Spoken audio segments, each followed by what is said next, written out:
le dernier sermon du prophète Mohammed, paix et salut sur lui. Peu de temps avant sa mort, et alors qu'il faisait le pèlerinage à la Mecque, le prophète Mohammed, paix et salut sur lui, a prononcé un sermon qui allait par la suite être connu sous le nom de « dernier sermon du prophète ». Ce dernier sermon n'était pas qu'un rappel destiné à ses fidèles, mais aussi un important avertissement. Il confirmait également la fin de sa mission prophétique.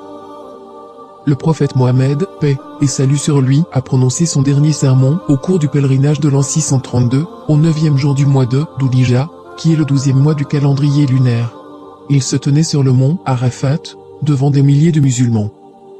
Après avoir loué et remercié Dieu, le prophète, paix et salut sur lui, a déclaré : « Ô peuple, écoutez-moi attentivement, car je ne sais pas si, après cette année-ci, je serai encore parmi vous. Écoutez, donc, ce que je vous dis avec beaucoup d'attention et transmettez ce message à ceux qui ne pouvaient être présents parmi nous aujourd'hui. Ô peuple, tout comme vous considérez ce mois, ce jour, cette cité comme sacrée, considérez aussi la vie et les biens de chaque musulman comme sacrés. Retournez à leurs légitimes propriétaires les biens qui vous ont été confiés. Ne blessez personne afin que personne ne puisse vous blesser. Souvenez-vous qu'en vérité, vous rencontrerez votre Seigneur et qu'effectivement, il vous demandera compte de vos actes. Dieu vous a défendu de pratiquer l'usure, de prendre ou payer de l'intérêt, donc tout intérêt non payé sera maintenant annulé. Votre capital, cependant, vous revient. Vous n'infligerez, ni n'endurerez aucune injustice. Dieu a décidé de rendre l'intérêt illicite, et tout intérêt qui était dû à Abbas ibn Abdel-Muttalib sera maintenant annulé. Méfiez-vous de Satan, pour le salut de votre religion. Il a perdu tout espoir de ne pouvoir jamais vous amener à commettre les grands péchés. Attention, donc, à ne pas le suivre dans les péchés mineurs. Ô peuple, il est vrai que vous avez certains droits à l'égard de vos femmes, mais elles aussi ont des droits sur vous. Souvenez-vous que c'est par la permission de Dieu que vous les avez prises pour épouses, et que c'est Dieu qui vous les a confiées. Si elles respectent vos droits, alors à elles appartient le droit d'être nourries et habillées convenablement. Traitez donc bien vos femmes et soyez gentils envers elles, car elles sont vos partenaires et elles sont dévouées envers vous. Il est de votre droit qu'elles ne se lient pas d'amitié avec des gens que vous n'approuvez pas et qu'elles ne commettent jamais l'adultère. Ô peuple, écoutez-moi bien, adorez Dieu, faites vos 5 prières quotidiennes, jeûnez pendant le mois de Ramadan, et donnez votre richesse en zakat.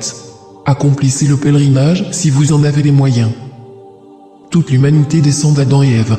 Un arabe n'est point supérieur à un non-arabe, et un non-arabe n'est point supérieur à un arabe, et les blancs ne sont point supérieurs aux noirs, de même que les noirs ne sont point supérieurs aux blancs. Aucune personne n'est supérieure à une autre, si ce n'est en piété et en bonnes actions. Vous savez que chaque musulman est le frère de tous les autres musulmans.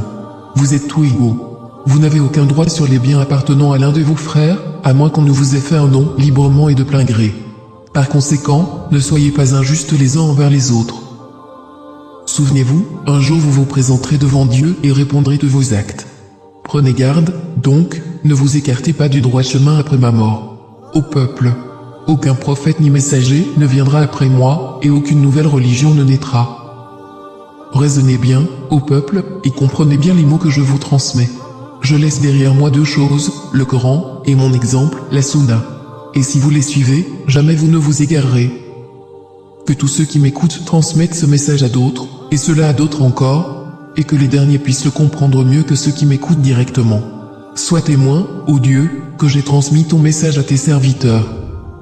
C'est ainsi que le prophète, paix et salut sur lui, termina son dernier sermon et, alors qu'il se tenait près du sommet de Arafat, le verset suivant lui fut révélé,